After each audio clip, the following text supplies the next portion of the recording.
Hello. So I finally feel like I'm back, right? So when I say this, what I mean is that my dog is over there snoring. She's like, stop talking, woman.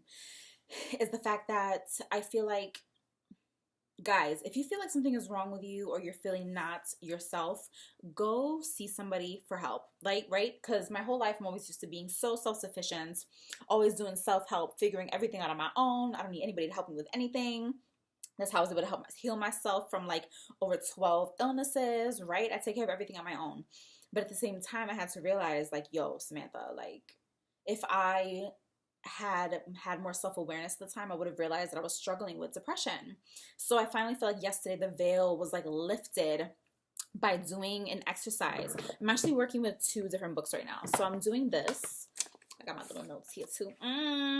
The Mindfulness and Acceptance Workbook for Anxiety. Guys, amazing, right? That's a really, really good workbook. I like it, the whole mindfulness aspect of it. It fits my holistic criteria. I'm like, yes. And then there's Personal Power Through Awareness. This one as well. So I was doing the exercise, one of the chapters in this book, and I had to go ahead and write down like a letter to anybody that I was harboring anger toward. From a particular situation that happened, which is what caused this like bout of depression, which I was so in denial of. But for instance, I had like a project that I'd been working on for like a year and I completed it in one night. That just goes to show like how immobilized depression can make you without you even realizing it. It's like, and I really do feel like maybe I was like high functioning, so I felt like I was okay, but I really wasn't getting anything done.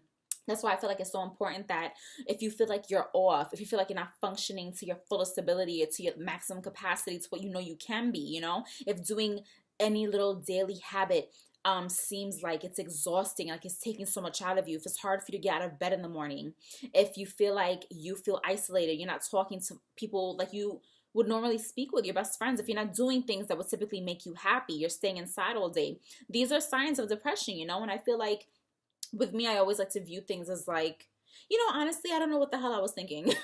I never really had much experience with struggling with mental illness like this, or I don't like using labels, but I never really had any experience with struggling with depression like this, or not feeling my best and not like functioning the way that I typically would function, having like my, flavor and moving about the world and, living life and traveling and everything.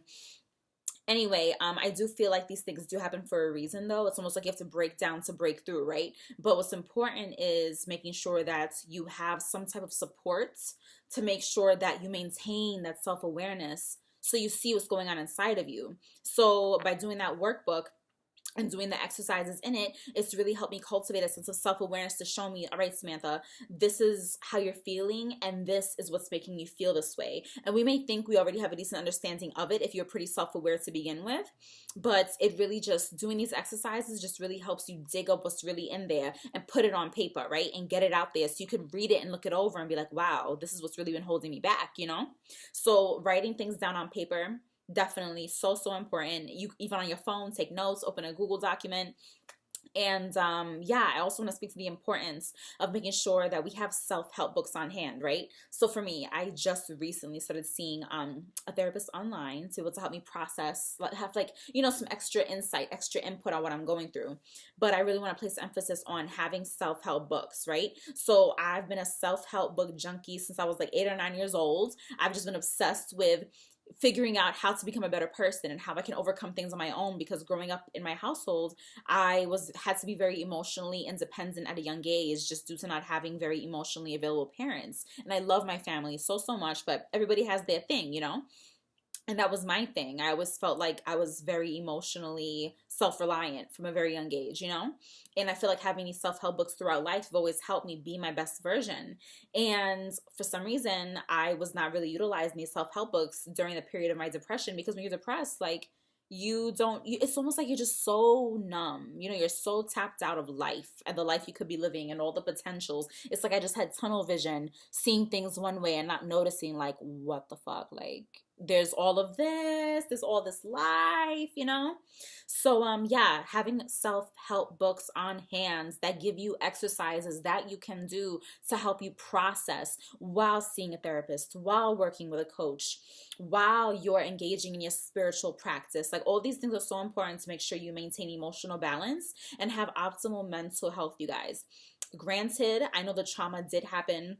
It's not like it's ever going to go away. It's still there, but you can live with it and still be your best version. You know, we can't wish for things to be undone in life. They happen, you know? And one thing that I'm starting to realize is like, you know, like, I don't know how people are going to take this, but my personal opinion, I almost feel like I'm grateful for everything that I went through because I know it's going to be able to help me relate to other women and other people who have gone through something similar. So then I'll be able to go ahead and show them how I overcame it, right?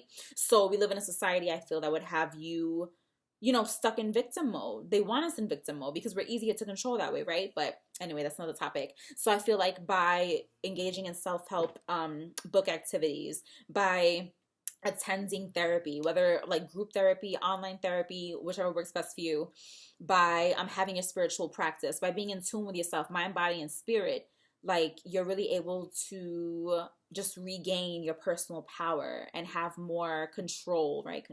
Have more control of your life and just feel better and live life to the fullest potential, you know, like, and experience it in all of its beauty and live life confidently and courageously and taking risks. You know what I'm saying? So anyway, I'm going to go ahead and hop off of here. I just wanted to share those two books with you guys, just give you guys an update what's been going on with me. And yes, honestly, it's taken a lot out of me to get to this point to where I can say like, yeah, like sorry, this bang is driving me crazy. I had an experience of like struggling with like that low mood state, of struggling with depression. Like I said, I hate putting labels on things sometimes because I feel like it can almost enable people to go ahead and become that label, you know, and I'm always so against that. But at the same time, it's like if I were to put a word on it, that's what it was, you know? So it was like depression. I was highly functioning, but I was still depressed.